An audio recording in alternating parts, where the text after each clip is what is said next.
สบายดี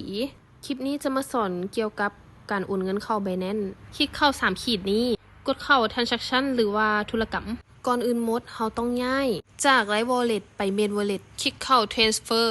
แล้วมันจะขึ้นหน้านี้แล้วเรามาเปลี่ยนเป็น Trade to Office และกรอกจำนวนเงินที่เราต้องการถอน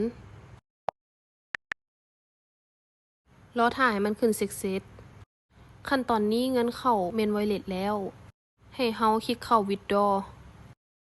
และไป Copy เลขกระเป๋าอยู่ใน Binance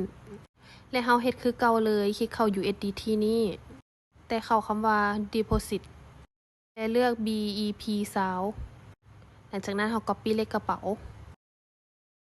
และนำเลขกระเป๋ามาวางใส่ Wallet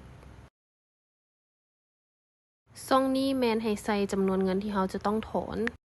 แต่อย่าลืมว่าเราต้องปะเงินไว้ในกระเป๋า